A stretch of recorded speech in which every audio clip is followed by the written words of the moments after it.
கிறிஸ்து இயேசுவுக்குள் மிகவும் பிரியமாய் அழைக்கப்பட்டிருக்க அன்பு சகோதர சகோதரிகளே, உங்கள் அனைவருக்கும் கிறிஸ்துவின் அன்பின் வாழ்த்துக்களை முதலாவதாக தெரிவித்துக் கொள்கிறேன். விசேஷமாக கடவுள் மறுபடியும் ஒரு நாளையும் நாளிகையும் தந்து அவருடைய ஆழமான சத்தியங்களை குறித்து தியானிக்கும்படியாக இந்த நாளை நமக்கு கிருபையாக தந்திருக்கிறார். அது மாத்திரமல்ல, சத்தியங்களை நாம் கேட்டு கடந்து போகிறவர்கள் மாத்திரமாக இல்லாமல் அதன்படி நாம் ஜீவிக்கிறவர்களுக்காகவும் இந்த நாளை நமக்கு கிருபையாக தந்திருக்கிறார் என்பதை உணர்ந்து இந்த நாளை நாம் அவருடைய சத்தியத்திற்குள்ளாக நாம் கடந்து செல்வோம். நான் அசைக்கப்படுவதில்லை என்ற தலைப்பின் கீழாக கர்த்தருடைய வார்த்தையை நாம் சிறிது நேரம் தியானிக்கும். முதலாவது வசனம் படிக்கலாம். 1 யோவான் 2:28.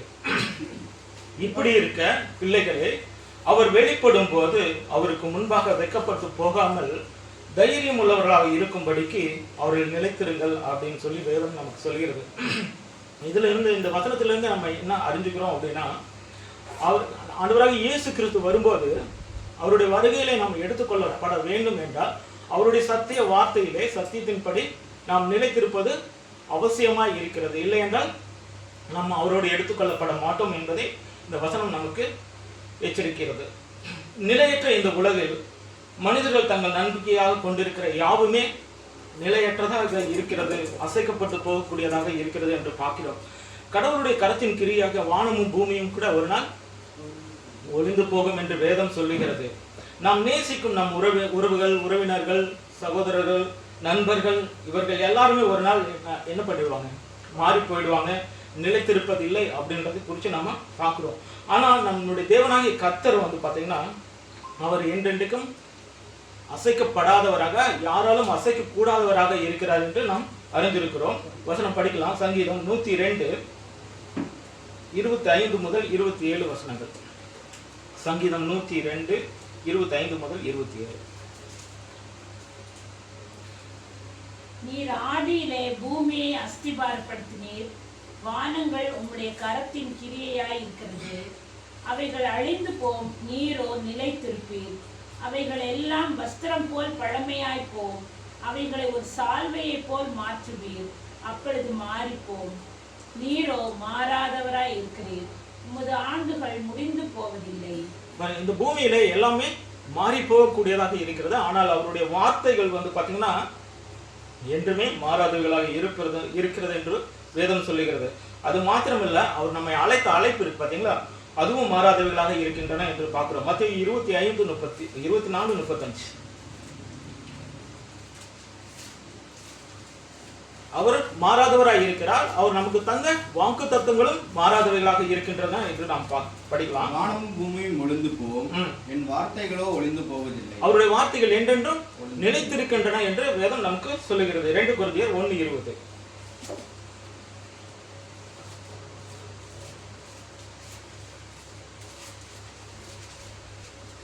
2 கொரிந்தியர் 1:20. அவர் நம்மை அழைத்த அழைப்பும் எங்களால் தேவனுக்கு மகிமை உண்டாகும்படி தேவனுடைய வாக்குத்தத்தங்கள் எல்லாம் கிறிஸ்து இயேசுவுக்குள் ஆம் என்றும் அவருக்குள் ஆமேன் என்றும் இருக்கிறது. கடவுளுடைய வாக்குத்தத்தங்கள் எல்லாம் ஆண்டவராகிய இயேசு கிறிஸ்துவுக்குள் ஆம் என்றும் ஆமேன் என்றும் இருக்கிறது அப்படின்னு சொல்லி நம்ம பார்க்கிறோம். அதே மாதிரி அவர் நம்மை அழைத்த அழைப்பு இருக்குது பாத்தீங்களா, அதுவும் மாறாதவைகளாக இருக்கின்றன என்று வேதம் சொல்லுகிறது. ரோமர் 11:29 வருஷம். ரோமர் 11:29. தேவனுடைய கிருபை வரங்களும் அவர்களை அழைத்த அழைப்பும் மாறாதவைகளே. அவருடைய அழைத்த அழைப்பும் மாறாதவர்களாக இருக்கின்றன. அது மாத்திரமல்ல, அவருடைய ராஜ்யமும் கூட அசைவில்லாததும் நித்தியமானதுமாய் இருக்கிறது என்று வேதம் சொல்லுகிறது. எபிரேயர் 12:28. எபிரேயர் 12:28. ஆதலால் அசைவில்லாத ராஜ்யத்தை பெறுகிறவர்களாகிய நாம் பயத்தோடும் பக்தியோடும் தேவனுக்கு பிரியமாய் ஆராதனை செய்யும்படி கிருபையை பற்றி கொள்ள கடவும். ஒரு பயம் வேணும் இல்லைங்களா, பக்தி வேணும். அது பக்தின்றது வேஷமாக இருக்கக்கூடாது. அந்த கிருபியை நம்ம ஆண்டவராகிய இயேசு கிறிஸ்து நமக்கு சிந்தின அந்த ரத்தம் இருக்கு பார்த்தீங்களா, அவருடைய இரக்கம், அவர் நமக்கு ஒப்பு கொடுத்தார் பார்த்தீங்களா தனித்தானே, அதுதான் மிகப்பெரிய ஒரு கிருபை. அந்த இறுக்கத்தை பற்றி கொண்டு அவருடைய ராஜ்யத்தில், அசைவில்லாத அந்த ராஜ்யத்தில் நம்ம நிலைத்திருக்க வேண்டும் என்றால் இந்த பூமியில அசைவில்லாத ஒரு ஜீவியம் நாம் செய்ய வேண்டியது அவசியமாக இருக்கிறது என்று நம்ம பார்க்கிறோம். ஸோ நம்ம இந்த வேதாகமத்தில் பார்த்தீங்கன்னா 2 தேவ மனிதர்கள் பார்த்தீங்கன்னா அசைக்கப்படக்கூடாத ஒரு ராஜ்யத்தை அசைக்கப்படக்கூடாத ஒரு வாழ்க்கையை அவர்கள் வாழ்ந்தார்கள் சொல்லி நம்ம பார்க்குறோம். ஒன்று தாவீது, மற்றொருவர் வந்து பார்த்தீங்கன்னா பவுல் அப்போஸ்தலர். இவர்கள் ரெண்டு பேருடைய வாழ்க்கையிலும் பார்த்தீங்கன்னா அவர்கள் பட்ட பாடுகள், வேதனைகள், துன்பங்கள் எல்லாமே வந்து அதிகம்.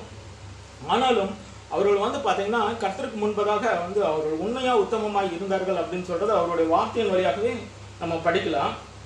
தாவீது சொல்றாரு சங்கீதம் 16:8, சங்கீதம் 16:8, கர்த்தரை எப்பொழுதும் எனக்கு முன்பாக வைத்திருக்கிறேன், அவர் என் வலது பாரசில் இருக்கிறபடியால் நான் அசைக்கப்படுவதில்லை. தாவீது ஏன் அசைக்கப்படவில்லை அப்படின்றதுக்கு அவர் இங்க ஒரு ஸ்டேட்மெண்ட் கொடுக்கிறாரு. கர்த்தரை எப்பொழுதும் எனக்கு முன்பாக வைத்திருக்கிறேன், அதனால் நான் அசைக்கப்படுவதில்லை அப்படின்னு சொல்றாரு. அதே மாதிரி பவுல் அப்போஸ்தலரும் சொல்லுகிறத நம்ம பார்க்கலாம். இதே வார்த்தையை அவர் கொஞ்சம் டிஃப்ரெண்டா சொல்றது பாருங்க. அப்போஸ்தலர் 20ஆம் அதிகாரம் 23-24 வசனங்கள். கட்டுகளும் உபத்திரவங்களும் எனக்கு வைத்திருக்கிறது என்று பரிசுத்த ஆவியானவர் பட்டணந்தோறும் அவர் ஆல்ரெடி வந்து தெரிஞ்சிருக்கு. ஆண்டவராகிய இயேசு கிறிஸ்துக்கு எப்படி அவர் வந்து பாடுகள் மத்தியில தான் அவர் தன்னுடைய ஜீவியம் இருக்கு அப்படின்றத அறிஞ்சிருந்தாரோ, அதே போல அவருக்கு ஏற்கனவே பவுலுக்கும் வந்து அவர் சொல்லப்பட்டிருக்கிறது. பரிசுத்தமானவர்களுடைய வார்த்தையின் மூலமாக அவருக்கு அறிவிக்கப்பட்டிருக்கு. பட்டணங்கள் தோறும் தனக்கு கட்டுப்பாடுகளும் உபத்திரவங்களும் உண்டு வைக்கப்பட்டிருக்கிறது என்று அறிந்த போதிலும், ஆகிலும் அவைகளில் ஒன்றையும் குறித்து கவலைப்படேன், என் பிராணனையும் நான் அருமையாக எண்ணேன், என் ஓட்டத்தை சந்தோஷத்தோட முடிக்கவும் தேவனுடைய கிருபையின் சுவிசேஷத்தை பிரசங்கம் பண்ணும்படிக்கும் நான் கர்த்தராகிய இயேசுவின் இடத்தில் பெற்ற ஊழியத்தை நிறைவேற்றவுமே விரும்புகிறேன். பாத்தீங்களா, இவங்க ரெண்டு பேருடைய ஸ்டேட்மெண்ட் தான் நமக்கு இந்த சப்ஜெக்டுடைய ஒரு மிகப்பெரிய ஒரு பேஸ். இந்த பேஸின் அடிப்படையில் தான் நம்ம வந்து ஒவ்வொரு விஷயமா நம்ம எப்படி நம்முடைய ஜீவியத்தில் அசைக்கப்பட முடியாத, அசைக்கக்கூடாத ஒரு நம்ம ஜீவிக்க வேண்டும் என்றால் நம்ம என்னென்ன பண்ணணும் அப்படின்றத குறித்து தான் நம்ம இன்னைக்கு தியானிக்க போகிறோம். அது முதலாவதாக வந்து பார்த்தீங்கன்னா தேவ உணர்வு உள்ளவராக இருக்க வேண்டும் அப்படின்னு சொல்லி நம்ம பார்க்குறோம். மொத்தம் 6 பாயிண்ட் இருக்கு. அந்த 6ல் வந்து ஃபர்ஸ்ட் பாயிண்ட் வந்து தேவ உணர்வு உள்ளவர்களாக நாம் இருக்க வேண்டும் என்று வேதம் சொல்லுகிறது. பிதாவாகிய கடவுள் நம்ம எப்பொழுதும் அவரு காண்கிற தேவன் இல்லைங்களா? கர்த்தர் என்னை எப்பொழுதுமே அவர் பார்த்து கொண்டிருக்கிறார். கர்த்தர் அவர் நம்மை காண்கிற தேவன் அப்படின்ற அந்த உணர்வு வந்து எப்பொழுதும் நமக்குள்ள இருந்துச்சுன்னு வச்சுக்கோங்களேன், நம்ம என்ன பண்ணுவோம்? பயம் இருக்கும். அவருடைய சமூகத்துல நம்ம ஜாக்கிரதையா இருக்கணும். ஏன்னா அவர் பார்த்துட்டு இருக்காரு அப்படின்றதுனால நம்முடைய வார்த்தை செயல்கள் எல்லாமே வந்து ரொம்ப ஜாக்கிரதையாக ஒரு ஒரு ஒரு மூமெண்டா இருக்கும். எப்பவுமே பயத்தோட வந்து நம்ம நடப்போம். ஒன்றும் இல்லை, நம்ம வீட்டில் வந்து பார்த்தீங்கன்னா ஒரு இருக்கும்போது ரொம்ப ஜாலியாக கேஷுவலாக இருப்போம். சில நேரங்களில் வீட்டில் சண்டை வரலாம், இல்லை ஜாலியாக ஏதாவது டிவி ஆன் பண்ணிக்கிட்டு கூட உட்காந்து பேசிட்டு அதை ஜாலியாக இருப்போம். அந்த டயத்தில் யாரோ ஒரு சகோதரர், நம்ம சர்ச்சில் சேர்ந்த சகோதரர் யாரோ ஒரு வந்தாருன்னு வச்சுக்கோங்களேன், என்ன பண்ணுவோம்? டக்குன்னு எல்லாத்தையும் ஆஃப் பண்ணிட்டு, சண்டே இருந்தாலும் அந்த நேரத்தில் வந்து டக்குன்னு அமைதியாகிட்டு இங்கே பாருமா யார் வந்துட்டாங்கன்னு பாருமா அப்படின்னு சொன்னேன். பிரதர் வாங்க சிஸ்டர் பேசலாம் அப்படின்னு சொல்லிட்டு டக்குன்னு அந்த சூழ்நிலை எல்லாமே என்ன ஆகிடும்? மாறிட்டு அவங்க அவரோட சமூகத்தில் அவரை உட்கார வச்சு அவருக்கு என்ன வேணும், சார் என்ன பிரதர் என்ன சாப்பிட்றீங்க அப்படின்னு சொல்லி கேட்டு அவங்களுக்கு டீ போடுமா காஃபி போடுமா அப்படின்னு சொல்லுவாங்க. அது வரைக்கும் சண்டையாக இருந்திருக்கும், அது வரைக்கும் வேற மாதிரி ஒரு சூழ்நிலை இருந்திருக்கும். ஒரு சகோதரன் ஒரு என்றானோன்னு முற்றிலும் அது மாறி இருக்கு. அது ஏன் அப்படின்னா அவருக்கு முன்னாடி எப்படி இருக்கணும்? இந்த சூழல் வேற. இந்த சூழல்ல நம்ம எல்லா சகோதரர்களோட நம்ம இணக்கமாக, சமாதானமாக, அன்பாக நடந்து கொள்கிறோம். ஆனா வீட்டுக்கு போனேன்னு வச்சுக்கோங்களேன், அது வேற மனுஷன். இங்க இருக்கிறது கர்த்தருக்கு பிரியமான மனுஷன். வெளியே போயிட்டோம்னு வச்சுக்கோங்களேன், நம்ம வேற மனிதர்களாக இருப்போம். ஆனா அப்படி இருக்கக்கூடாது. அவர் எப்பொழுதுமே நம்மை காண்கிற தேவனாக இருக்கிறதுனால அவர் சமூகத்துல மாத்திரமல்ல, நம்ம எங்கிருந்தாலும் அவருக்கு முன்பதாக உண்மை மொத்தமான ஊழிய பிள்ளைகளாக காணப்பட வேண்டும் என்று வேதம் சொல்லுகிறது. நம்ம படிக்கலாம். சங்கீதம் 139 1-4 வசனங்களுக்கு. சங்கீதம் 139 1-4 வரை. கர்த்தாவே, நீர் என்னை ஆராய்ந்து அறிந்திருக்கிறீர். சகலமும் அவருக்கு முன்பாக மறைவானது ஒன்றுமே இல்லை. நம்மளை பத்தி முற்றும் முடிய அவர் வந்து தெரிஞ்சு வச்சிருக்காரு அப்படின்னு சொல்லி வேதம் சொல்லுகிறது. என் உட்கார்தலையும் என் எழுந்திருக்கிறதையும் நீர் அறிந்திருக்கிறீர். என் நினைவுகளை தூரத்திலிருந்து அறிகிறீர். நான் நடந்தாலும் படுத்திருந்தாலும் என்னை சூழ்ந்திருக்கிறீர். என் வழிகள் எல்லாம் உமக்கு தெரியும். என் நாவில் சொல் பிறவாதற்கு முன்னே இதோ கர்த்தாவே, அதையெல்லாம் நீர் அறிந்திருக்கிறீர். கம்ப்ளீட்டா அவருக்கு வந்து மறைவானது ஒன்றுமே இல்லை அப்படின்னு சொல்லி வேதம் சொல்லுகிறது. அதனால நம்ம அதாவது விசேஷமாக கடவுளுடைய இந்த ஒரு சத்தியத்தை கிடைத்த பிள்ளைகள் வந்து பார்த்தீங்கன்னா அவருடைய சமூகத்தில் எப்பவுமே வந்து ஜாக்கிரதையுடைய உணர்வுள்ளவர்களாக நம்ம இருக்க வேண்டும். அவர் எப்போதும் நம்மை பார்த்து கொண்டு இருக்கிறார், காண்கிற தேவனாய் இருக்கிறார் அப்படின்ற உணர்வு வந்து நமக்குள்ள இருக்கும்போது நம்ம மீறுதலுக்கு உட்பட மாட்டோம் அப்படின்றது நமக்கு தெரிகிறது. தாவீதுடைய இது வந்து தாவீதுடைய அறிக்கையா இருக்கிறது. தேவ பயத்தோடு நம்ம வந்து கர்த்தரை சேவிக்கவும் அவரை ஆராதிக்கவும் தேவ பயத்தோடு நம்முடைய ரட்சிப்பு நிறைவேறவும் நாம் வந்து அவரை நம்ம வந்து மிகுந்த பயத்தோடு அவரை நம்ம சேவிக்க கடமைப்பட்டவர்களாக இருக்கிறோம் அப்படின்னு சொல்லிப்பாங்க. இந்த ஒரு விஷயத்தினாலேயே தாவீது வந்து பார்த்தீங்கன்னா அவர் அசைக்கப்படக்கூடாத ஒரு ஜீவம் வந்து செய்தார் அப்படின்னு சொல்லி நம்ம வேதத்தில் பார்க்குறோம். எசேக்கியேல் 11:5 எசேக்கியேல் 11:5 நம்ம மனதில் எழும்புகிறது எல்லாமே அவருக்கு வந்து தெரியும். நம்ம நாளைக்கு என்ன யோசிப்போம் அப்படின்றது கூட அவருக்கு நாளைக்கு இந்த மாதிரி ஒரு சூழ்நிலையில வேற சூழ்நிலையில நம்ம என்ன பண்ணுவோம் அப்படின்றது எல்லாமே கம்ப்ளீட்டா அவருக்கு என்ன தெரிஞ்சிருக்குது அப்படின்னு சொல்லி நம்ம பார்க்குறோம். அப்பொழுது கர்த்தருடைய ஆவி என்மேல் இறங்கினார். அவர் என்னை நோக்கி, நீ சொல்ல வேண்டியது என்னவென்றால், இஸ்ரவேல் வம்சத்தாரே, நீங்கள் இப்படி பேசுகிறது உண்டு, உங்கள் மனதில் எழும்புகிறதை நான் அறிவேன். நம்முடைய மனதில் எழும்புகிறதை அவர் அறிந்திருக்கிறார் என்று சொல்லி நம்ம பார்க்கிறோம். சரி, கர்த்தரை எப்பொழுதும் நமக்கு முன்பாக வைத்து நாம் ஜீவிக்கும் போது நம்முடைய வாழ்க்கை வந்து அசைக்கப்படக்கூடாத ஒரு ஜீவியமாக மாறும் என்று இந்த வேதத்தின் அடிப்படையில் நாம் கற்றுக்கொள்கிறவர்களாக இருக்கிறோம். இன்னொரு வசனம் படிக்கலாம். சங்கீதம் 18:23.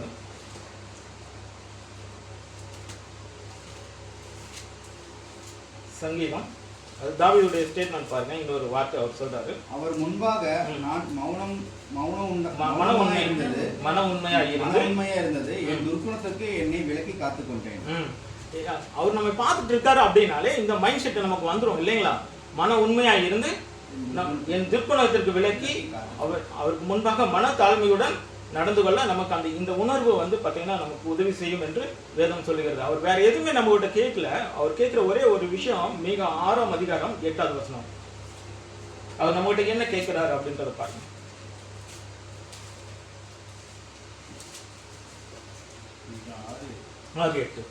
மனுஷனே நன்மை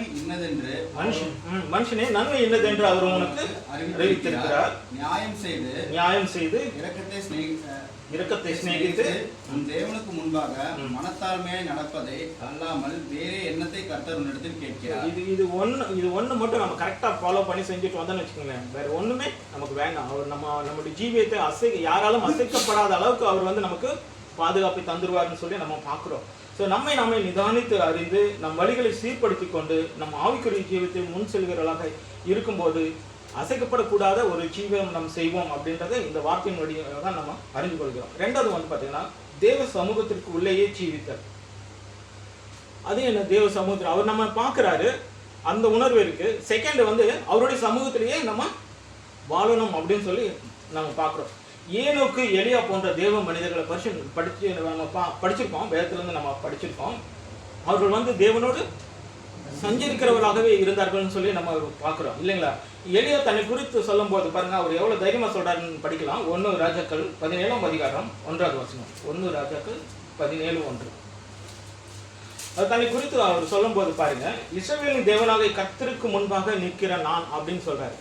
ஸோ எப்பொழுதுமே அவர் வந்து கர்த்தரோடு இருந்தார், அவரோடு சஞ்சரித்து கொண்டிருந்தார் அப்படின்னு சொல்லி நம்ம பார்க்கிறோம். ஏனோக்கு எலியா போன்றவர்கள் கீலேயாத்தின் குழுவிலே இஸ்ரவேலாகிய எலியா ஆகாபை நோக்கி, என் வாக்கின்படியே அன்றி இந்த வருஷங்களிலே பனியும் மழையும் பெய்யாதிருக்கும் என்று இஸ்ரவேலின் தேவனான கர்த்தருக்கு முன்பாக நிற்கிற நான் அவருடைய ஜீவனை கொண்டு சொல்கிறேன் என்றார். அவர் வந்து பரலோகத்தில் இருக்காரு இல்லைங்களா? ஆனா இவரு பூமியில இருக்காரு. இவருடைய ஸ்டேட்மெண்ட் எப்படி இருக்கு பாத்தீங்கன்னா, கர்த்தருக்கு முன்பாக நிற்கிற நான் அப்படின்னு சொல்லி தைரியமாக சொல்றாரு. அப்படின்னா அந்த உணர்வு அவருக்குள்ள எப்பொழுதும் இருந்திருக்குன்னு சொல்லி பார்க்கிறோம். எப்பொழுதும் கடவுளோடு சஞ்சரித்து கொண்ட இந்த 2 பேரும் ஏனோக்கு எலியாவும் மரணத்தை காணாதபடி எடுத்துக்கொள்ளப்பட்டார்கள் சொல்லி வேதம் சொல்கிறது. நான் சொல்ல, வேதம் சொல்லுது. ஆனா மரணம் வந்து மாம்சமும் ரத்தமும் பரலோக ராஜ்யத்தை சுதந்திரிக்க மாட்டாது என்று சொல்லி நம்ம அறிஞ்சிருக்கிறோம். ஆனா 1 தெசலோனிக்கர் 4ஆம் அதிகாரம் 17வது வசனத்துல நம்ம படிக்கும்போது அவர் வரும்போது அவருடைய சமூகத்துல நம்ம மேலுடன் எடுத்துக்கொள்ளப்படுவோம் அப்படின்னு வந்து நம்ம படிக்கிறோம். நீங்க படிங்க. 1 தெசலோனிக்கர் 4:17 பின்பு உயிரோடு இருக்கும் நாமும் கர்த்தருக்கு எதிர்கொண்டு போக மேகங்கள் மேல் அவர்களோட கூட ஆகாயத்தில் எடுத்துக்கொள்ளப்பட்டு இவ்விதமாய் எப்பொழுதும் கர்த்தருடனே கூட இருப்போம். நான் இந்த வசனத்துக்கு, இந்த புதிய ஏற்பாட்டுல இருக்க இந்த வசனத்துக்கு இந்த பழைய ஏற்பாட்டுல இந்த ஏனோக்கு எலியா வந்து ஒரு முன் அடையாளமாக இருப்பாங்களோ அப்படின்னு சொல்லி எனக்கு தோணுது. ஏன்னா அவரு ஒரு செகண்ட் தானே அவரால் மறுரூபமாக்கப்பட்டு எடுத்துக்கொள்ள முடியும் என்று நம்ம பார்க்குறோம். ஸோ ஏனோக்கு எலியா போல எப்பவுமே வந்து நம்ம அவருடைய சமூகத்திற்குள்ளாக தேவனோடு அவருடைய வார்த்தையோடு நம்ம சஞ்சரிக்கிறவராக அந்த வார்த்தைக்கு உட்பட்டு நடக்கக்கூடிய பிள்ளைகளாக நம்ம காணப்பட வேண்டும் என்று கர்த்தர் நம்ம இடத்துல எதிர்பார்க்குற ஒரு விஷயமாக இருக்கு. புதிய ஏற்பாட்டில் வந்து பார்த்தீங்கன்னா இயேசுவானவரும் சொல்றாரு, நான் தனித்திருக்கவில்லை, நானும் என்னை அனுப்பின பிதாவுமாக இருக்கிறோம் என்று அவர் கூறுகிறதை நாம பார்க்கிறோம். நாம் கர்த்தரோடு நெருங்கிய ஐக்கியம் உள்ளவர்களாக இருந்தால் நம்முடைய சுவாபம் இருக்கு இல்லைங்களா, நம்முடைய குணலட்சணங்கள் இது கம்ப்ளீட்டாக என்ன பெறும், மாறிடும். ஏன்னா அவர் அந்த ஒரு உணர்வு, பய உணர்வு இருக்கும்.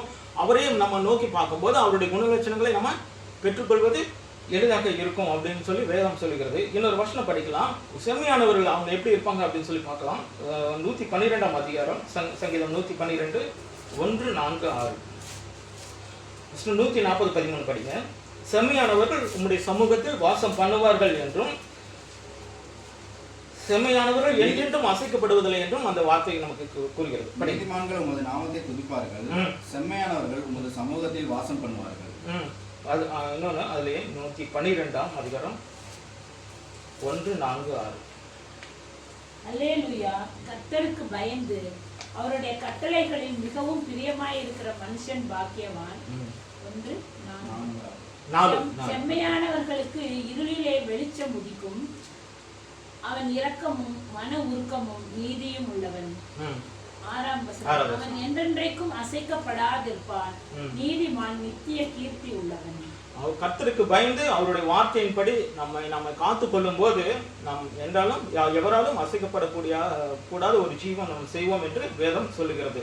அவர்கள் எப்படி இருப்பாங்க அப்படின்னா பார்த்தீங்கன்னா, தங்கள் நடக்கையில் உத்தமர்களாக இருப்பாங்க. வார்த்தை வந்து பார்த்தீங்கன்னா உண்மைதான் பேசுவாங்க, போய் பேச மாட்டாங்க. வார்த்தையில் உண்மையுள்ளவர்களாக இருப்பாங்க. கிரியையில் வந்து பார்த்தீங்கன்னா சுத்தமுள்ளவர்களாக இருப்பாங்க. இருதயத்தில் மாசு இல்லாதவர்களாக இருப்பார்கள் என்று வேதம் சொல்லுகிறது. சங்கீதம் 24:3-4 வசனங்கள்.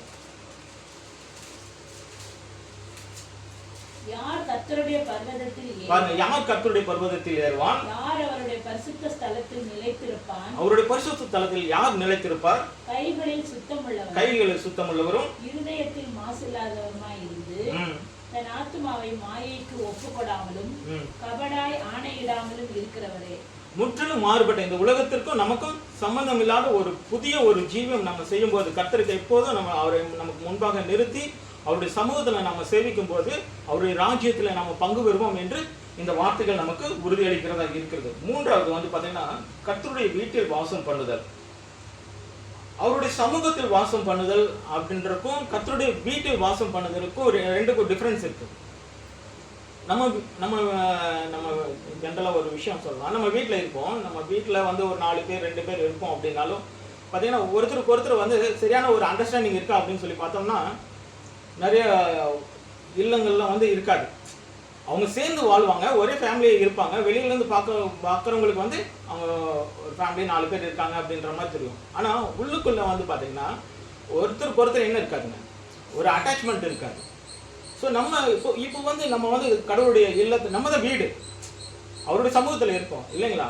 ஆனால் முற்றிலுமாக நம்ம ஒப்பு கொடுத்து அவரை சார்ந்து இருக்கிறோமா அப்படின்னா இந்த சூழலில் வேணால் நம்ம சொல்லலாம். ஏன்னா அவருடைய வார்த்தையை நம்ம கேட்டுட்டு இருக்கோம், நம்முடைய அட்டென்ஷன் எல்லாமே அவருடைய வார்த்தையின் மேலே இருக்கிறதுனால இப்போ அவருடைய சமூகத்தில் நம்ம ஜீவிக்கிறோம், அவருடைய வீட்டில் இருப்போம் அப்படின்னு சொல்லி நம்ம சொல்லலாம். ஆனால் பல நேரங்களில் வந்து பார்த்திங்கன்னா அவருடைய வீட்டில் இருக்கமா அப்படின்னு சொல்லி நம்ம சிந்திக்கும் போது அது நெட் ரிசல்ட் வந்து பார்த்திங்கன்னா இல்லை அப்படின்னு சொல்லி தான் வருது. வீடுன்றது யாரு? வீடுன்றது நம்ம தான் இல்லைங்களா, நம்ம தான் கர்த்தருடைய வீடு. ஆனால் இந்த கர்த்தருடைய வீடு எப்போதும் அவர் தங்குகிற, அவர் வாசம் செய்கிற ஒரு ஆலயமாக இருக்கா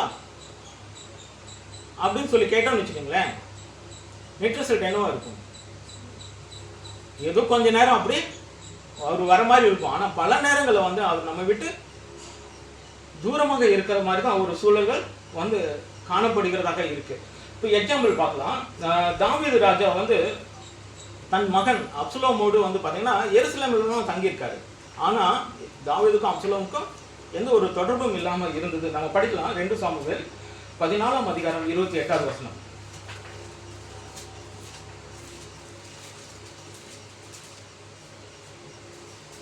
அப்சலோம் ராஜாவின் முகத்தை காணாமலே 2 வருஷம் எருசலேமிலே குடியிருந்தார். தாவீதுடைய மகன் தான், தாவீது ராஜா இல்லைங்களா, அவருடைய மகன் தான். எருசலேம்ன்றது வந்து சமாதானத்தின் நகரம் நம்ம சொல்றோம். அந்த சமாதானத்தின் நகரத்துல தான் 2 பேருமே இருக்காங்க. ராஜாவும் இருக்காரு, அவருடைய மகனும் இருக்காங்க.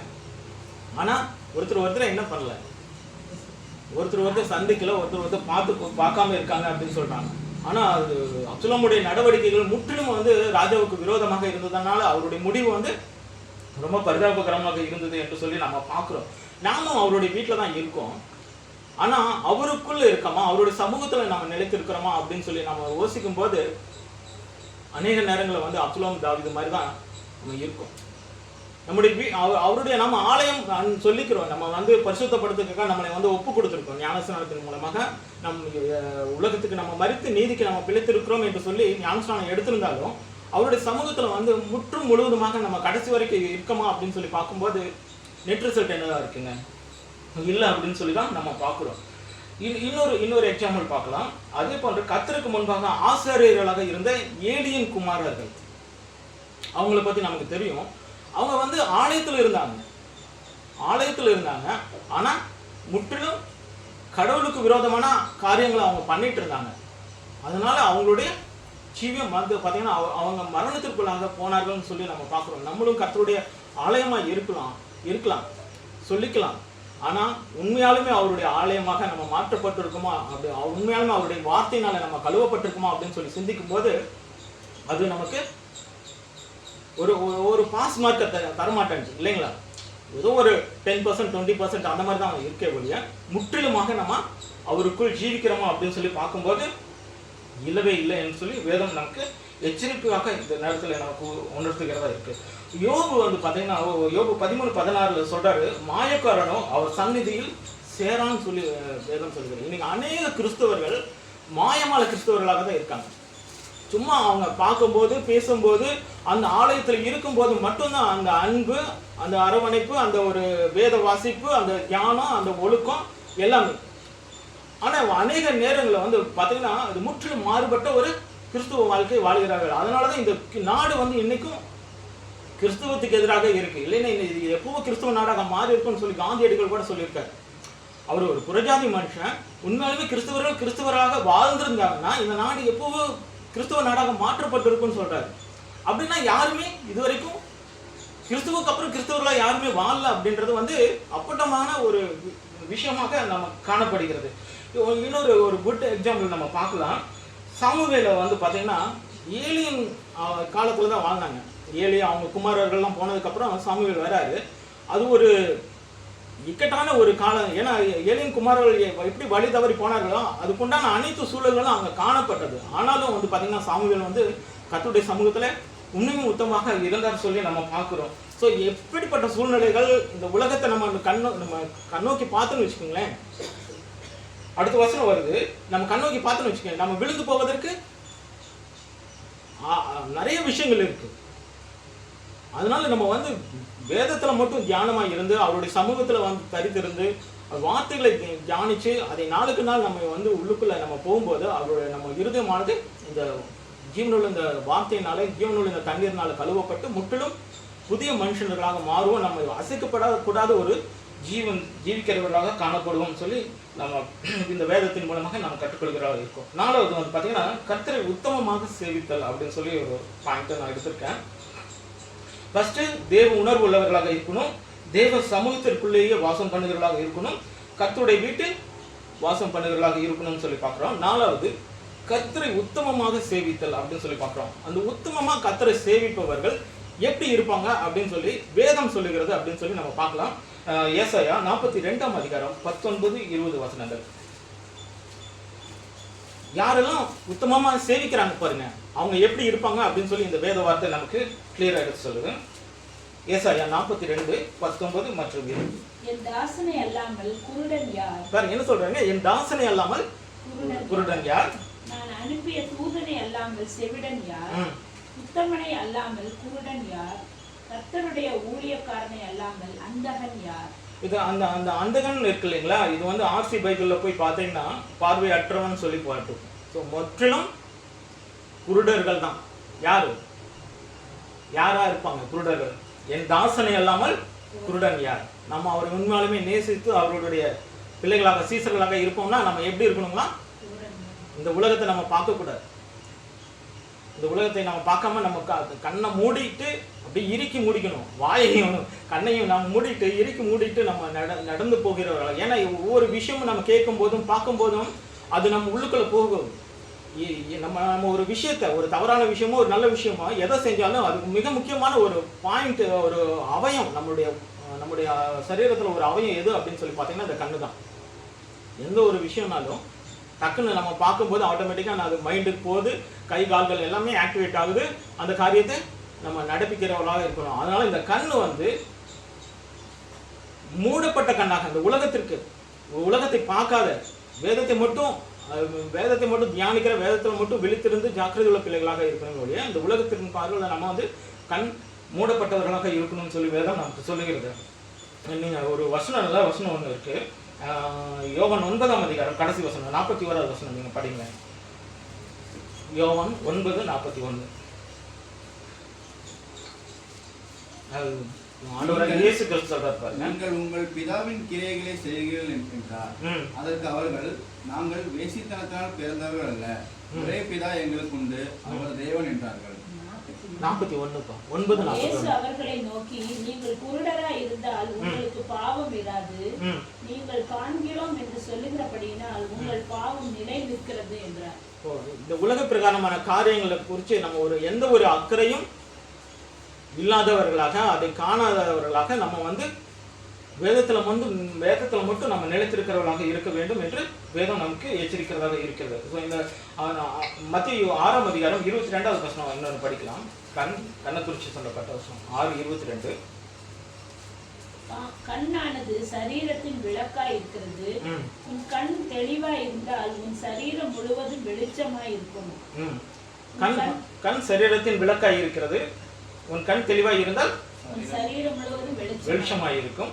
உன் கண் இருளாய் இருந்தால் உன் சரீரம் முழுவதும் இருளாய் இருக்கும். இப்படி உன்னில் உள்ள வெளிச்சம் இருளா இருந்தால் இருள் எவ்வளவு அதிகமாய் இருக்கும் என்று நாம வாசிக்கிறோம். ஸோ அதனால வந்து உலக பிரகாரமான காரியங்களுக்கு அதிக முக்கியத்துவம் கொடுக்காம வேதத்திலேயே வந்து நம்ம தியானித்திருக்கிற பிள்ளைகளாக நம்ம காணப்படணும் அப்படின்னு சொல்லி வேதம் நமக்கு எச்சரிக்கை கொடுக்கறதாக இருக்கு. சரி, இன்னொரு வருஷம் கூட படிக்கலாம். உத்தமமா இருப்பவர்கள் எப்படி இருப்பார்கள்னு சொல்லி வேதம் சொல்லுகிறது. ஏசாயா 13ஆம் அதிகாரம் 15-16.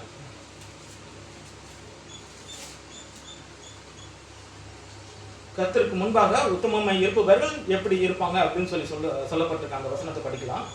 அகப்பட்டவன் எவனும் குத்துண்டு அவர்களை சேர்ந்திருந்தவன். சகோதரி, ஏசாயா 33ஆம் அதிகாரம் 15-16.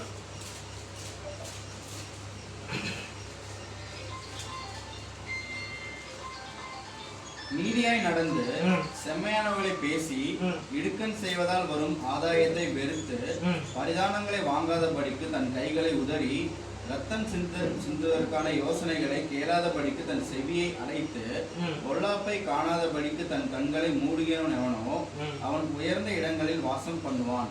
கண்மலைகளின் அரண்கள் அவனுடைய உயர்ந்த அடைக்கலமாகும். அவன் அப்பம் அவனுக்கு கொடுக்கப்படும், அவன் தண்ணீர் அவனுக்கு நிச்சயமாய் கிடைக்கும். அதாவது நீதியாய் நடந்து செம்மையானவைகளை பேசி இடுக்கண் செய்வதால் வரும் ஆதாயத்தை வெறுத்து பரிதானங்களை வாங்காதபடிக்கு தன் கைகளை உதறி ரத்தம் சிந்துவதற்கான யோசனைகளை கேளாதபடிக்கு தன் செவியை அடைத்து, தீமையானவைகளை முற்றிலும் கேட்காதபடி தன் செவியை அடைத்து பொல்லாப்பை காணாதபடிக்கு தன் கண்களை மூடுகிறவன் எவனோ அவன் உயர்ந்த அடைக்கலத்தில் வாசம் பண்ணுவான். கண் மலைகளின் அரண்கள் அவனுடைய உயர்ந்த அடைக்கலமாகும். அவன் அப்பம் அவனுக்கு கொடுக்கப்படும், அவனுடைய தண்ணீர் அவனுக்கு நிச்சயமாக கொடுக்கப்படும் என்று வேதம் சொல்லுகிறது. ஏலியுடைய அந்த நாட்கள் நடந்த அந்த சாமுவேல் வந்து பார்த்தீங்கன்னா நமக்கு ஒரு குட் எக்ஸாம்பிளாக இருக்காரு. ஏன்னா அது அந்த சூழல் வந்து பார்த்தீங்கன்னா பாவம் செய்யக்கூடிய அனைத்து சூழல்களுக்கும் ஒரு ஈஸியான ஒரு இதாக இருந்தது. ஸோ அப்படிப்பட்ட சூழலில் வந்து பார்த்தீங்கன்னா சாமுவேல் வந்து உண்மையும் உத்தமமாக தன்னுடைய ஜீவியத்தை காத்து கொண்டதுனால ஒரு அசைக்கப்படக்கூடாத ஒரு ஊழியத்தை அவர் வந்து செய்தார் அப்படின்னு சொல்லி நம்ம பார்க்குறோம். இது சங்கீதம் இது அப்போஸ்தலர் சங்கீதம் இன்னொரு வருஷம் படிக்கலாமா? சங்கீதம் 101, 2, 3 படிக்கலாம். அவர்கள் எப்படி இருப்பாங்க? உத்தமமான வழியில் நடக்கிறவங்க எப்படி இருப்பாங்க? கர்த்தரை தனக்கு முன்பாக வைத்து நடக்கக்கூடிய பிள்ளைகள் எப்படி இருப்பாங்க அப்படின்னு சொல்லி வேதம் சொல்லுகிறது. 101, 2, 3. உத்தமமான வழியிலே விவேகமாய் நடப்பேன், எப்பொழுதும் என்னிடத்தில் வருகிறேன், என் வீட்டிலே உத்தமமாய் இருதயத்தோடு நடந்து கொள்ளுவேன், தீங்கான காரியத்தை என் கண்முன்னே வைக்க மாட்டேன், வழி விலகுகிறவர்களின் செய்கைகளை வெறுக்கிறேன், அது என்னை பற்றாது என்று வேதம் சொல்லுகிறது. அப்போஸ்தலர் 2ஆம் அதிகாரம் 25வது வசனம். அப்போஸ்தலர் 2:25. இது தாவீது சொன்ன அந்த ஒரே ஸ்டேட்மெண்ட்டை இவர் வந்து டிஃபரெண்டா எப்படி சொல்றாரு பாருங்க. அப்போஸ்தலர் தாவீது, கர்த்தரை எப்பொழுதும் எனக்கு முன்பாக நிறுத்தி நோக்கி கொண்டிருக்கிறேன், நான் அசைக்கப்படாதபடி அவர் என் வலது பரிசிலே இருக்கிறார்.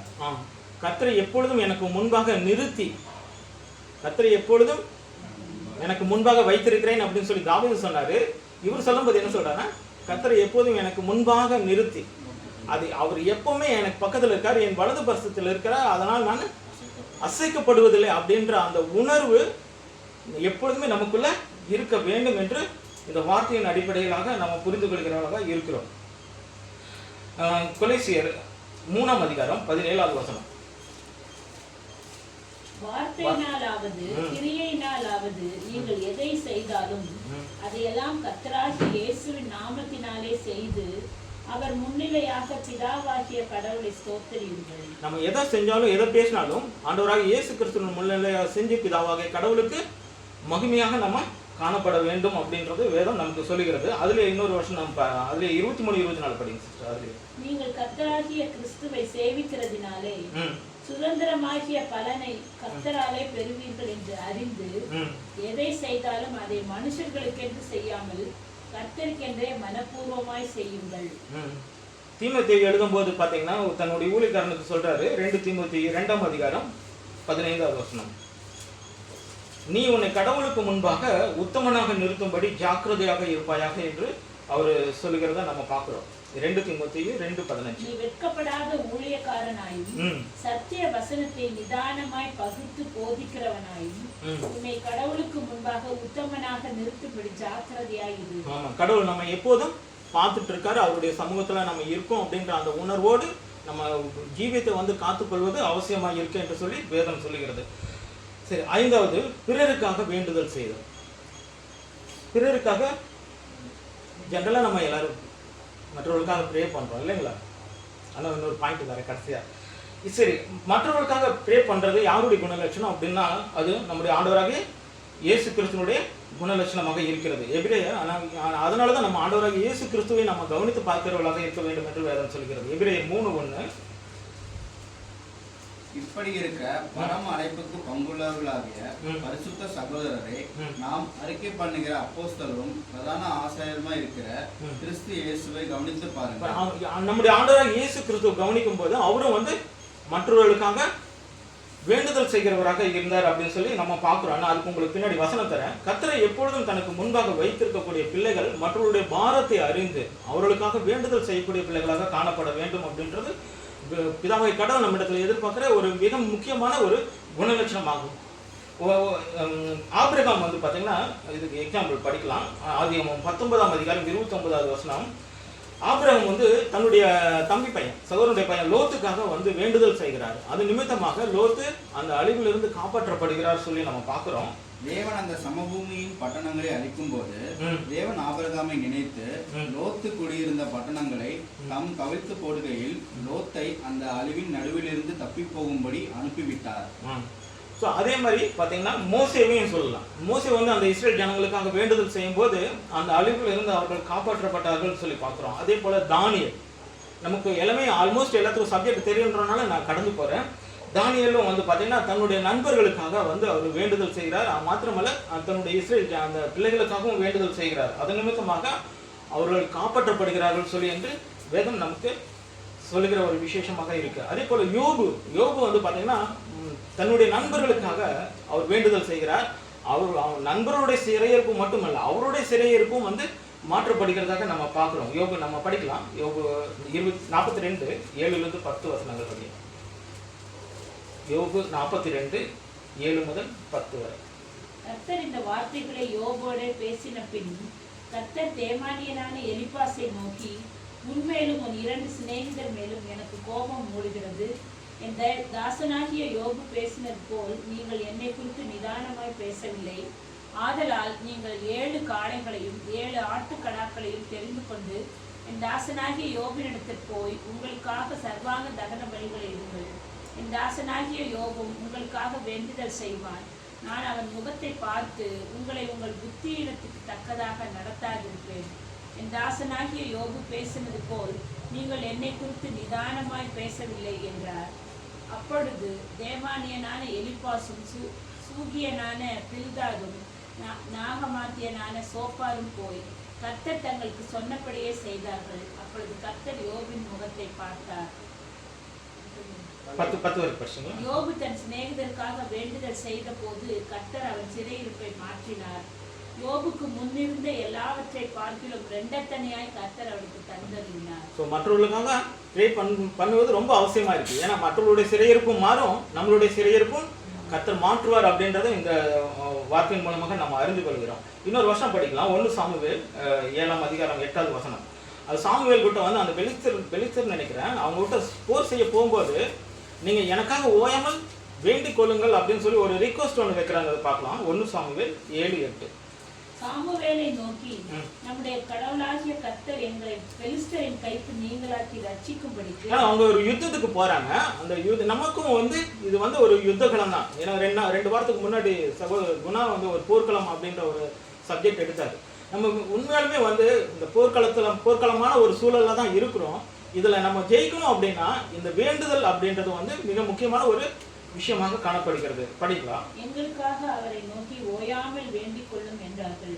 ஓயாம வேண்டிக்கணும்ன்றாரு. எவ்வளவு ரிக்வெஸ்ட். ஏன்னா நம்மளால எதுவுமே முடியாது. எந்த வெற்றியும் நம்ம யுத்தத்திற்கு வந்து குதிரைகள் ஆயத்தப்படுத்தப்படும். ஆனா ஜெயமும் கர்த்தரால் ஜெயம் அவருனால தான் வரணும். வேற வழி இல்லை. நீங்க என்ன பாடுபட்டாலும் சரி, என்ன வந்து எண்ணெயை தேய்ச்சி உருண்டாலும் ஒற்றை மணி தான் ஒட்டுன்னு சொல்லுவாங்க பாத்தீங்களா. அந்த ஒற்றை மண்ணு ஒட்டணும்னாலும் அது அவருடைய அனுகிரகம் வேணும், இல்லைன்னா அதுவும் ஒட்டாது. ஸோ முற்றிலும் அவருடைய பாதத்துல முற்றிலும் நம்ம சமர்ப்பிக்கப்பட்டவர்களாக, அடிமைகளாக அவருடைய காலில் நம்ம அவருடைய பாதத்தின் கீழாக நம்மளுடைய வார்த்தையை கேட்டு ஜீவிக்கணும் அப்படின்றதான் இந்த வார்த்தை நமக்கு எச்சரிக்கையாக சொல்லுகிறது. இன்னொரு வருஷம் படிக்கலாம். அதுலயே 12:23 படிக்கலாம். மற்றவர்களுக்காக நம்ம வேண்டுதல் செய்யல அப்படின்னா அது என்னவாக கருதப்படும் அப்படின்னு சொல்லி வேதம் சொல்லுகிறது. பாருங்க. நானும் உங்களுக்காக விண்ணப்பம் செய்யாது இருப்பேனாகில் கர்த்தருக்கு விரோதமாக பாவம் செய்கிறவனாய் இருப்பேன். எப்படிங்களா?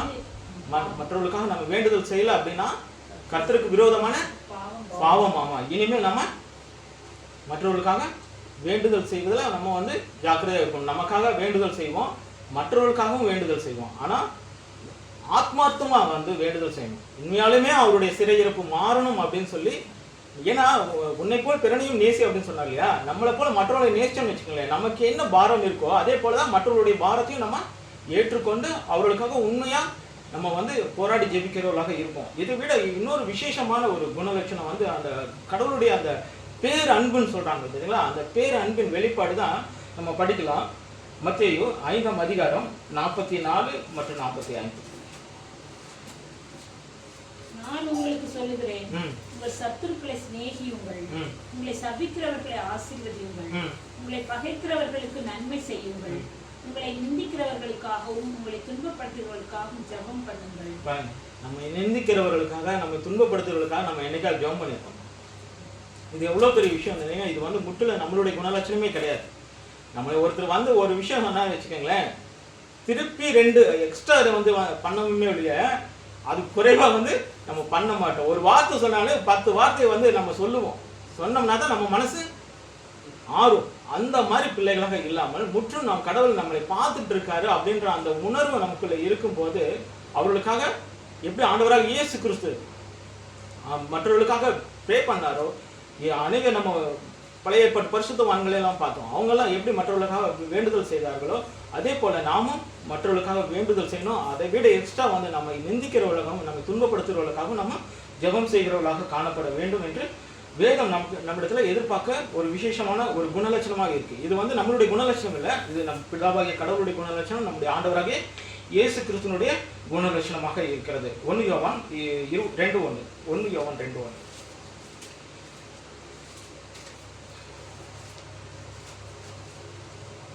என் பிள்ளைகளை, நீங்கள் பாவம் செய்யாதபடிக்கு இவைகளை உங்களுக்கு எழுதுகிறேன். ஒருவன் பாவம் செய்வானானால் நீதிபரராய் இருக்கிற இயேசு கிறிஸ்து நமக்காக பிதாவினிடத்தில் பரிந்து பேசுகிறவராய் இருக்கிறார். எல்லாருக்காகவும் அவர் அந்த பாவம், ஏன்னா பாவம் இல்லாத மனுஷன் யாருமே இல்லை, அதனால அவர் எல்லாருக்காகவும் வேண்டுதல் செய்கிறார். நம்மளும் நமக்காகவும் மற்றவர்களுக்காகவும் வேண்டுதல் செய்யக்கூடிய பிள்ளைகளாக நம்ம காணப்பட வேண்டும் என்பது அவர் நம்மிடத்தில் எதிர்பார்க்கிற ஒரு விசேஷித்த ஒரு குணமாக இருக்கிறது. 6வது பார்த்தீங்கன்னா கர்த்தரின் சாயலையே நோக்கி பார்த்தல் அப்படின்ற தலைப்பின் கீழே சப்ஹெட்டிங்கில் பார்க்கலாம். கர்த்தரை எப்போதும் தனக்கு முன்பாக வைத்து தாவீதுடைய வாழ்க்கையும் பவுலுடைய வாழ்க்கையும் பார்த்தீங்கன்னா அவருடைய வாழ்க்கையில் அநேக பாடுகள் வேதனைகள், அதுவும் தாவீதுலாம் பார்த்தீங்கன்னா எப்போ வேணா கொல்லப்படலாம். ஏன்னா அது ராஜாவை தாவீதுக்கு ஆப்போசிட்டாக இருக்காரு.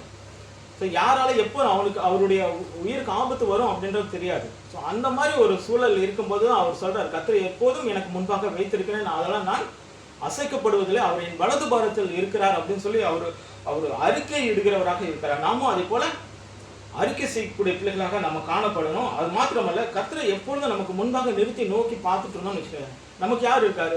நமக்கு ஆண்டவராக இயேசு கிறிஸ்துவ ரோல் மாடல் இல்லைங்களா? அவரும் ஒரே ரோல் மாடல். அவரை நம்ம முன்னாடி நம்ம நிறுத்தி நோக்கி பார்த்துட்டு இருந்தோம்னு வச்சுக்கோங்களேன், நாளடைவில் என்ன ஆகும்? அந்த குணலட்சணங்கள் நம்ம அப்படியே கேதர் பண்ணுவோம், அதை பார்த்து அதன்படி ஜீவிக்க நம்ம முயற்சி பண்ணுவோம். உலக பிரகாரமாக ஒரு எக்ஸாம்பிள் சொன்னோம்னா, இன்னைக்கு நடிகர்களை பார்த்துட்டு நிறைய பசங்க பார்த்தீங்கன்னா அவங்கள மாதிரி ஹேர் ஸ்டைல் வச்சுக்கிறாங்க, அப்புறம் அவங்கள மாதிரி ட்ரெஸ் போட்டுக்கிறாங்க, அவங்கள மாதிரியே வாய்ஸ் எல்லாம் மாற்றிக்கிறாங்க. வாய்ஸ் எல்லாம் மாற்றிட்டு அவங்க நடை உடை பாவனை எல்லாத்தையும் கம்ப்ளீட்டாக என்ன பண்ணிக்கிறாங்க, அந்த ஹீரோ போல தன்னை அந்த ஹீரோவாக நினைச்சு கொண்டு மாற்றிக்கிறாங்க. நமக்கு ஒரே ஒரு ஹீரோ தான், நம்முடைய ஆண்டவராகிய இயேசு கிறிஸ்து. அவருடைய குணலட்சணங்களை நம்ம உள்வாங்கி அதன்படி நம்ம ஜீவிக்கும் போது அது பிதாவாகிய கடவுளுக்கு பிரியமான ஒரு வாழ்க்கையாக இருக்கிறது என்று நம்ம பார்க்குறோம். ஏன்னா இதில் மோசே நம்ம சொல்லலாம். மோசே பார்த்தீங்கன்னா ஸ்டார்டிங்கில் ரொம்ப கோவக்காராக இருக்கார், கொலை கூட பண்ணியிருக்காரு. ஆனால் கர்த்தரை சந்திச்சதுக்கு அப்புறம் பார்த்தீங்கன்னா அவர் முற்றிலும் வேறுபட்ட ஒரு மனுஷனாக மாறினார்னு சொல்லி நம்ம பார்க்குறோம். என்னாகமம் 12ஆம் அதிகாரம் 3 மற்றும் 8 வசனங்களை படிக்கலாம். அவர் கர்த்தரை சந்தித்ததற்கு பின்னு கர்த்தரை சந்தித்ததற்கு முன் அப்படின்னு சொல்லி அவருடைய வாழ்க்கையை பிரிக்கலாம். என்னாகமம் 12:3 மற்றும் 8. மோசேயானவன் பூமியில் உள்ள சகல மனிதரிலும் மிகுந்த சாந்த குணம் உள்ளவனாய் இருந்தான். 8ஆம் வசனம், நான் அவனுடன் மறைப்பொருளாக அல்ல முகமுகமாகவும் பிரத்யட்சமாகவும் பேசுகிறேன். அவர் கர்த்தரின் சாயலை காண்கிறார். இப்படி இருக்க நீங்கள் என் தாசனாகிய மோசேக்கு விரோதமாக பேச உங்களுக்கு பயமில்லாமல் போனது என்ன? போதும். நம்மளுடைய வாழ்க்கையும் நம்முடைய ஆண்டவராக இயேசு கிறிஸ்துவின் சாயலை காணக்கூடிய ஒரு வாழ்க்கையாக மாற்றப்படணும் அப்படின்னா, நம்முடைய பரிசுத்தரும் குற்றம் இல்லாதவரும் மாசு இல்லாதவரும் சாந்தமும் மனத்தாழ்மையும் உள்ளவராகிய நமது ஆண்டவராக இயேசு கிறிஸ்துவே நம்ம வாழ்நாள் எல்லாம் நம்ம அவரையே முன்னாடி நம்ம நிறுத்தி நோக்கி பார்த்து கொண்டிருப்பானால் நாளடைவில் நம்மளும் அவருடைய குணலட்சணங்களை, அதுதான் சாயல், அவருடைய குணலட்சணங்களை கருத்து கொள்ளக்கூடிய பிள்ளைகளாக மாற்றப்படுவோம் அப்படின்னு சொல்லி வேதம் சொல்கிறது. இயேசுவானவர் சொல்றார் பாருங்க, மத்திய 11ஆம் அதிகாரம் 29வது வசனம், நான் சாந்தமும் மனத்தாழ்மையுமாய் இருக்கிறேன், என் முகத்தை உங்கள் மேல் ஏற்றுக்கொண்டு என்னிடத்தில் கற்றுக்கொள்ளுங்கள் அப்படின்னு சொல்றாரு. அப்பொழுது உங்கள் ஆத்துமாக்களுக்கு நிச்சயமாக இளைப்பாறுதல் கிடைக்கும் அப்படின்னு சொல்றாரு. ஸோ சாந்தமும் மனத்தாழ்மையும் இருக்கிற நம்முடைய ஆண்டவராகிய இயேசு கிறிஸ்துவை நம்ம நோக்கி பார்க்கக்கூடிய பிள்ளைகளாக காணப்பட வேண்டும் என்பது கடவுள் நம்மிடத்தில் எதிர்பார்க்குற ஒரு விசேஷமாக இருக்குது. இதில் பழைய ஏற்பாட்டில் ஒரு எக்ஸாம்பிள் போகலாம். உங்களுக்கு யாக்கோபு பற்றி தெரியும். யாக்கோபுக்கும் அவருடைய மாமா லாபானுக்கும் சம்பளத்தில் ஒரு சின்ன பிரச்சனை ஆகுது. அந்த பிரச்சனை ஆகும்போது அந்த ஆடுகள் அந்த புள்ளி ஆடுகள், வரி போட்ட ஆடுகள் தான் உன்னுடையது, மற்றதெல்லாம் என்னது அப்படின்னு சொல்லி அவர் சொல்கிறாரு. அப்படி அந்த பலத்த ஆடுகள் தண்ணி குடிக்க வரும்போது அந்த கட்டையை நீங்கள் அந்த வசனத்தை படிக்கலாம். ஆதியாகமம் 30ஆம் அதிகாரம் 37லேருந்து 41 வசனங்கள். நமக்கு சப்ஜெக்ட் தெரியும், விஷயம் தெரியும், பட் இருந்தாலும் பின்பு யாக்கோபு பச்சையா இருக்கிற புன்னை, வாதுமை, அர்மோன் என்னும் மரங்களின் கொப்புகளை வெட்டி இடையிடையே வெண்மை தோன்றும்படி பட்டையை உரித்து தான் உரித்த கொப்புகளை ஆடுகள் தண்ணீர் குடிக்க வரும் கால்வாய்களிலும் தொட்டிகளிலும் ஆடுகளுக்கு எதிராக போட்டு வைப்பான். ஆடுகள் தண்ணீர் குடிக்க வரும்போது பொழிவதுண்டு. ஆடுகள் அந்த கொப்புகளுக்கு முன்பாக பொழிந்தபடியால் அவைகள் கலப்பு நிறமுள்ளதும் புள்ளியுள்ளதும் வரியுள்ளதுமான குட்டிகளை போட்டது. அந்த ஆட்டுக்குட்டிகளை யாக்கோபு பிரித்து கொண்டு ஆடுகளை லாபானுடைய மந்தையில் இருக்கும் கலப்பு நிறமானவைகளும் கருப்பானவைகள் எல்லாவற்றிலும் எதிராக நிறுத்தி தன் ஆடுகளை லாபானுடைய மந்தையோடு சேர்க்காமல் தனிப்புறமாக வைத்துக் கொள்வான். பலத்த ஆடுகள் பொழியும் போது அந்த கொப்புகளுக்கு எதிரே பொழியும்படி யாக்கோபு அவைகளை அந்த ஆடுகளின் கண்களுக்கு முன்பாக கால்வாய்களிலே போட்டு வைப்பான். பலவீனமான ஆடுகள் பொழியும் போது அவைகளை போடாமல் இருப்பான். இதனால் பலவீனமானவைகள் லாபானையும் பலமுள்ளவைகள் யாக்கோபையும் சேர்ந்தன. இவ்விதமாய் அந்த புருஷன் மிகவும் விருத்தி அடைந்து திரளான ஆடுகளும் வேலைக்காரரும் ஒட்டகங்களும் கழுதைகளும் உடையவனானான். ஸோ இந்த ஒரு விஷயம் நம்ம மைண்டில் வச்சுக்கலாம். நம்ம எப்பவுமே உலகத்தை பார்க்காம நம்முடைய ஆண்டவராக இயேசு கிறிஸ்துவையும் அவருடைய குணலட்சணங்களையும் நோக்கி பார்க்கும்போது ஆட்டோமேட்டிக்காக நம்முடைய எண்ணங்கள் நம்முடைய செயல்பாடுகள் முற்றிலுமாக மாற்றப்படும் அப்படின்னு சொல்லி வேதம் சொல்லுகிறது. இதுக்கு ஆதாரமாக ஒரு வசனம் படிக்கலாம். நீதிமொழிகள் 23:7.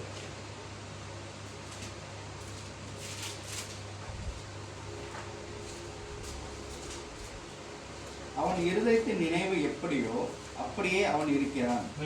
குசியும் பானம் பண்ணும் என்று அவன் உன்னோடே சொன்னாலும் அவன் இருதயம் உன்னோட இராது. அவனுடைய இருதயத்தின் நிறை படிங்க. அவன் இருதயத்தின் நினைவு எப்படியோ அப்படியே அவனும் இருப்பான் அப்படின்னு. ஸோ நம்முடைய இருதயத்தின் நினைவுகள் ஃபுல்லாமே நம்முடைய ஆண்டவராக இயேசு கிறிஸ்து நமக்கு போதித்த அந்த போதனைகள்னால் நிறைஞ்சிருந்துச்சுன்னு வச்சுக்கோங்க. நம்மளும் அப்படியாகவே மாற்றப்படுவோம் என்று திருவசனம் கூறுகிறது. திருவசனமாகி பூரண பிரமாணத்தை நம்ம உற்று பார்த்து கொண்டிருக்கோமே, அந்த கண்ணாடியின் வழியாக நம்ம ஆண்டவராக இயேசு கிறிஸ்துடைய சாயலை பார்க்குறோம். இன்னொரு மறுபுறம் என்ன பார்த்தீங்கன்னா, பல குறைபாடுகளும் நிறைந்த பலவீனமாக உள்ள நம்மளுடைய வாழ்க்கையும் பார்க்குறோம்.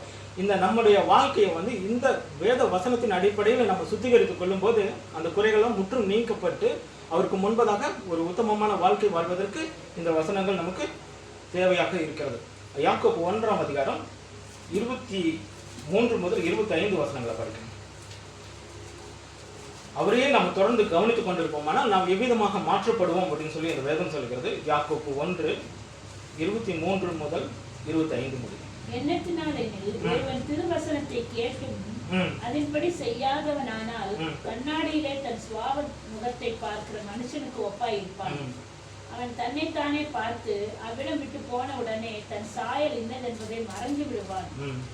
சுயாதீன பிரமாணமாகிய பூரண பிரமாணத்தை உற்று பார்த்து அதிலே நிலைத்திருக்கிறவனே கேட்கிறதை மறக்கிறவனாயிராமல். சுயாதீன பிரமாணத்தை உற்று பார்த்து அதிலே நிலைத்திருக்கிறவன் கேட்கிற அந்த சத்தியத்தை மறக்கிறவனாயிராமல் அதை கேட்க கிரியை செய்கிறவனாயிரு. ஆமா, நம்ம வசனத்தினாலும் நாவினாலும் அல்ல, உண்மையினாலும் கிரியையினாலும் அன்பு கூற கடவோம் என்று வேதம் நமக்கு கற்பிக்கிறதாக இருக்கிறது. ஸோ அதனால நம்ம கர்த்தருடைய வார்த்தையை பார்த்து கர்த்தருடைய தேவ மனிதர்கள், அதுக்கு முன்பதாக நிறைய மனிதர்கள் எக்ஸாம்பிள் கொடுத்துருக்காரு, அவர்களை பார்த்து அதை காட்டிலும் நம்முடைய ஆண்டவராக இயேசு கிறிஸ்துவை நம்ம பார்த்து உற்று நோக்கி அவருடைய வாழ்க்கையை அவருடைய போதனையின்படி நம்ம காத்துக்கொள்வது அவசியமாக இருக்கிறது சொல்லி நம்ம பார்க்குறோம். ஸோ சுத்தம் உள்ளவர்களாக அவர் சுத்தமாக இருக்கிறது போல நாமும் சுத்தப்படுகிறவர்களாக மாற்றப்படுவோம். அவர் வெளிப்படும் போது அவர் இருக்கிற வண்ணமாகவே நாமும் வெளிப்படுவோம் என்கிற வார்த்தை நமக்கு ஆறுதலாக இருக்கிறத நம்ம பார்க்கிறோம். 2 கொரிந்தியர் 3ஆம் அதிகாரம் 17-18 வசனம்.